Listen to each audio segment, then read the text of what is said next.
Namaste Aquarius, I hope that you're doing great. Adrian here, psychic medium, regression hypnosis practitioner, and this week we are doing your mid-November reading, so mid-November focus, and we are looking at love, romantic love. All right. Please remember this is a general reading, so please take it as it resonates. Only take what resonates with you and leave the rest behind. All right. If you want to have a personal reading, then you can go down below in the description. There's a link for my website, ahngreatlife.com. Or you just want to be inspired and motivated, you can go and have a look over there for all the training that I do and for all the coaching that I do. And please remember that this is a general reading. So if the reading doesn't resonate with you, maybe look at the other placements. There's a link down below that says free natal chart. If you feel highly inspired to send me a personal message to let me know the reading 100% didn't resonate with you and you're highly disappointed in the reading, don't send it. Not interested. Okay? It's a general reading. It comes from good intentions, so please take it in the way that it's given. If you would like the channel to grow or to help to support the channel to grow, I'd really appreciate you liking the video. Also hit that notification bell so you can know when the weekly readings are coming out.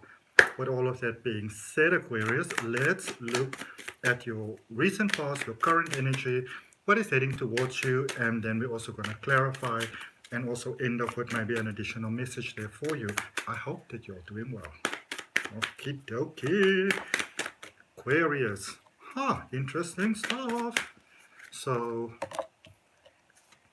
did some of you run out of a wedding or leave from the altar, or, there's some serious things going on here. And even some unfinished business at the moment. Some of you are very angry about things. Overall energy, we've got the Seven of Materials, Aquarius, which is the Seven of Pentacles. All right. Let's just show you the rest as well, and then we're going to go into them. So in the recent past, you've got the Four of Inspirations, which is the Four of Wands. You have got the Moon, and you've also got the Fool. And the Moon is obviously that Pisces sort of energy, and the Fool is that Uranus sort of energy, almost like a rebellious sort of energy, even though it's new beginnings. The Fool has got a bit of a rebellious type of thing about it. Often experience when we have sort of been in the same sort of cycle, the same sort of rut for too long, and we begin to get very annoyed with things and with others, usually though predominantly with ourselves, even though sometimes you wouldn't want to admit that. So current space, we've got the Page of Voices, which is the Page of Swords. We've got the Nine of Voices, which is the Nine of Swords, and we also have the High Priestess over there. And also that High Priestess is with that moon sort of energy. There's a definite call for balance over here. Okay. I think that some of you are taking some time out, which is a really good thing. If you're not, you might want to consider taking time out, even if you've taken it out recently. All right. Sometimes in life you want to sow, me, for example, because I'm a Cancerian and I've actually got an Aquarius moon, but, I'm usually very hesitant to agree to things because I'll be like, well, I don't really know if I want to do that anymore. And then you feel a little bit guilty and that sort of way, used to rather.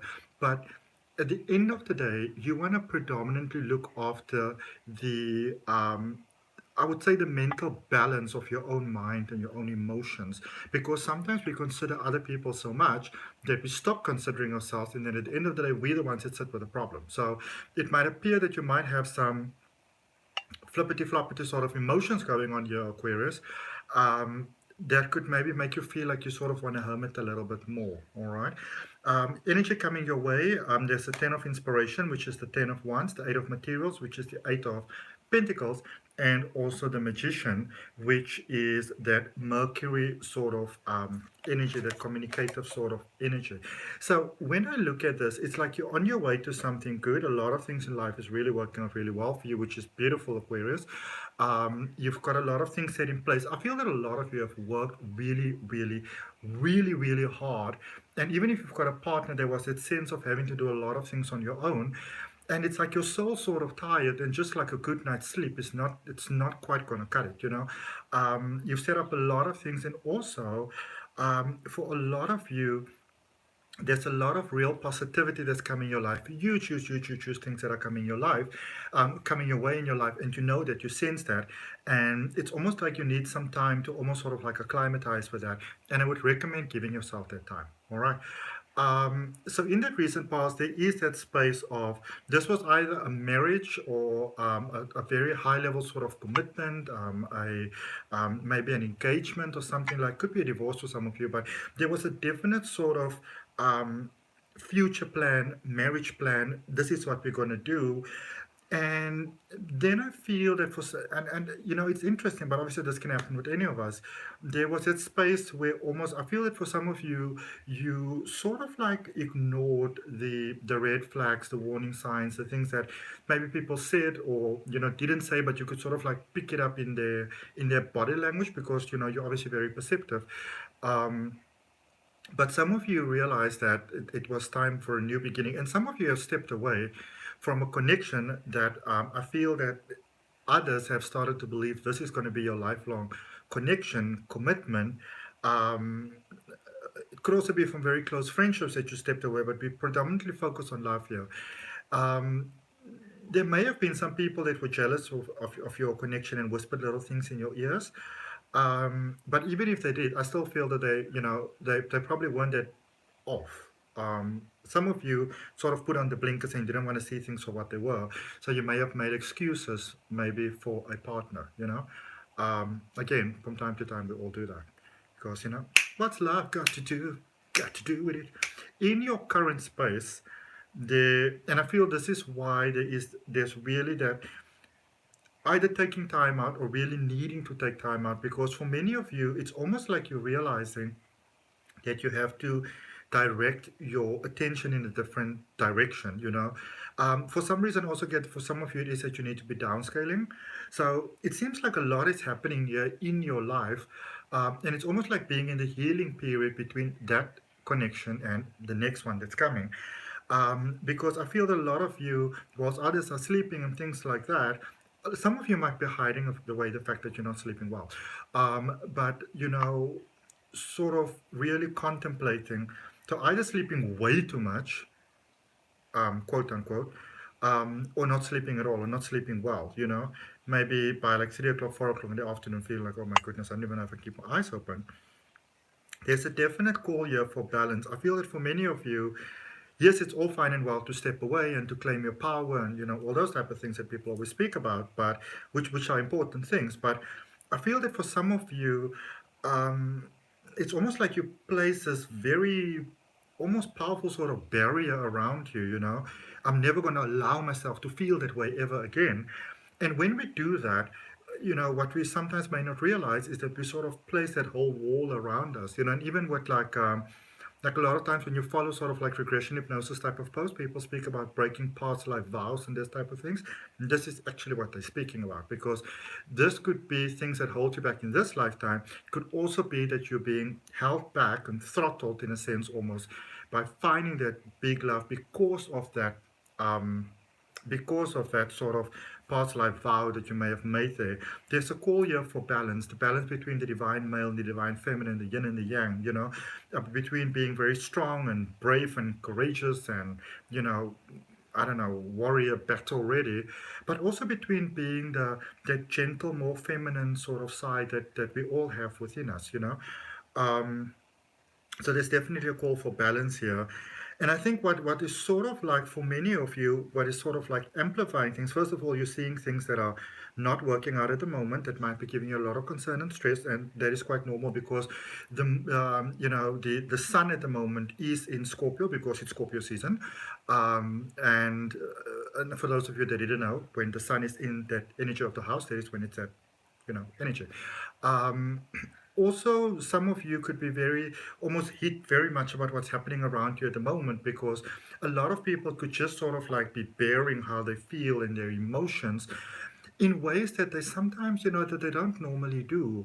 And as I said, also simultaneously, it's like you're waking up, your healing touch is waking up, your third eye is sort of like awakening. You're doing that whole global ascension, you know, that whole sort of age of Aquarius thing that everybody was yapping about is really sort of coming in now, you know, and it's like this deep cleansing before the next sort of you know, start comes.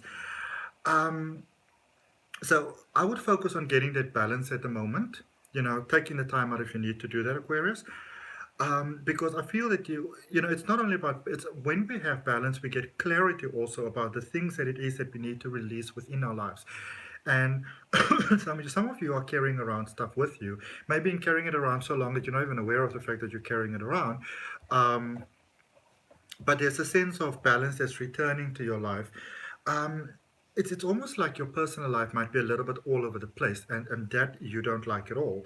But that is actually caused by emotions being, a little bit out of balance. So, whilst I feel that for some of you, you may have, or be very used to taking a more logical approach to things, this is a space where you almost want to allow yourself to feel what you wouldn't generally want to feel because it just feels uncomfortable. And as you get that emotional balance, getting to see who and what it is that you need to release, because there might be some other people's ideas also here for you what happiness means. That in itself brings back the balance in your personal life, the more materialistic side of life, money and the things that money can buy. And then I see a new beginning there in love, that you are calling in on your terms, which is wonderful. Okay. Because when we understand what are the things that are sort of throwing us out of balance, when you do the dark night of the soul and you do the inner child healing and you look at those sort of things inside you that we don't always like, when you do that, and I mean, that's not the easiest thing in the world to do. It takes a lot of courage. It's not comfortable. But when we do that, we get to understand who we really are. Because in order to know who you are, you need to know your light side and your dark side. And when you know really who you are, you can then choose consciously who you choose to be from there. Look at what's at the bottom of the deck, the Eight of Swords. For some of you feeling all sorts of trapped over there. Okay. So, cards that I'm using, there's links for all the cards that I'm using in the description. So the first set of cards is the Muse Tarot by Chris Ann, and then the second card, the clarifiers, the Royal what? I can't remember now. Royal something. The Royal Gilded Tarot. Link below. Okay, let's clarify. Knight of Swords in reverse. The Lovers, Gemini energy, and the Seven of Swords. So the first thing that I just want to point out before we even go look at those other ones is that we've got the Seven of Materials, which is the Seven of Pentacles, and the Seven of Swords clarifying each other. Some of you are focusing so much on, I would say almost like, now respectfully, drama that has been created in your own head and might have been there for so long that it became almost viewed as real, that you're like, well, I have to focus on this. I don't have time for love. I don't have time for anything else. Be mindful of not becoming a little bit too cold towards others, almost like, yes for me, no, not for me. So be mindful to not lose your compassion. Knight of Swords in reverse and the Lovers energy over there. I feel that for some of you, it's almost like you're in that mood where you say, I feel like a nice, spicy love, somebody just comes in and they're just all light and like a fresh breath of air and all those wonderful things. All great. What I would recommend is maybe giving yourself just a week or two to first see if this is just sort of like a passing sort of thing or if it's like lasting, because I feel that for some of you, there is the possibility that you could be making, which is a little against your nature, but I mean, when it comes to love, we're all fools, where you can almost like agree to things that you might regret later, which like, oh, wish I didn't do that or say that, Let's look at that moon energy there in the recent past. You've got the Three of Wands, you've got the Five of Swords, that's your fourth one, you've got the Six of Cups, and you've got the Emperor. Okay, so let me see if I can show you all of these all at once. All right, so, and with that Emperor energy also, there's that Aries energy, that's that new beginnings energy. I feel that for some of you, it's almost like you've got many, many confirmations in the past that you're where you're meant to be, things are the way they're supposed to be, and you're like, no, that's not what I want, Again, some of you, I feel that you may have been blaming the person that you're dealing with, but almost not wanting to accept your path and everything. Be like, well, it can't be me, it must be, it's them. Like, you all don't get it, okay? Let's look at this High Priestess in your current, actually let's draw a card for the Page of Voices first, the Wheel of Fortune. Things are changing, and they're changing beautifully. They're not exactly changing quite fast. This is not a downhill sort of thing. This is more like somebody who's working on pushing a cart uphill, that sort of thing, okay? Let's look at that High Priestess energy. So you got the Strength card, which is Leo energy, Seven of Cups, and the Four of Swords. A big thing for you to get here, Aquarius, and I know that we don't always want to, again, there's a lot of things that are coming up here that I feel a lot of you are just not liking, all right? My job is to give you the message, not to want you to like me, but I hope that you do. Because everybody likes to be liked. Anyway, so it really is time to take a very honest look at things, and especially for those of you who might have had really terrible breakups, it really is time to sort of turn that mirror on yourself and say, well, what did I do? Because remember, as I said, this could be one of those twin flame connections, and twin flames come in to remind you of stuff, not always pleasant stuff, almost never pleasant stuff. They kind of get you back on that path of where it is that you want to be, where you may have lost the path previously. Yeah, so some of you had that. Clarifying that magician in the energy coming towards you, we've got the Eight of Cups, and we also have the Temperance energy there for you. And Temperance energy is, it's a Sagittarius sort of energy, and it's about going for new things. Be careful that you don't become so afraid of taking a new chance in love that you talk yourself out of good things. Because there with the Knight of Cups and the Three of Swords, yes, you may have made some very impulsive decisions in the past, you may have had some regrets, but I feel that you're also ready to move forward there with the Seven of Wands, all right? Don't punish a current person for previous things another person did, or for previous things that you did, you know? There's beautiful lessons that could have been learned there, but it doesn't mean that you have to keep on punishing yourself because you didn't get it right one time around. So in essence, what am I saying? This is a time for you to really focus on the self, get clarity about what you want, get a good understanding. What is it that you invested in the previous situation, why it didn't work out, all right? Before you move on, it's like call for clarity. And then we're going to use the Good Tarot by Colette Baron Reed for a closing message, Eight of Water, which is that Eight of Cups energy. It's time for you to step forward. It's time for you to go towards more. It's time for you to open your heart again, all right? Some of you are feeling lonely and pretending not to feel lonely. There's a lot of fear and afraid things going on here. Could be having very unhealthy coping mechanisms. It's time for you to open yourself to the idea that that it's time for love, and it doesn't have to be the way that it was before. Okay, it could be so much better because you learned your lessons, but in order to obviously gain optimally from that lessons, it does require for you to sit down and to check, well, what is it that I did previously that caused that? You know, it's about owning your energy. Not always pleasant, but I promise you, so worth it. All right. So that's what I have. I hope that it resonates, Aquarius. If it does, I would really appreciate you liking, commenting, sharing, and subscribing the video, hitting that notification bell if you subscribe. And if you're interested in a personal reading, or you want to see all the other services that I do, or you just want to be inspired, you know, because I put together my website, ahngreatlife.com, with the main motive to inspire and motivate you and let you know the beautiful person you are, to remind you of that. There's a link down below in the description. Have a look. Till next time.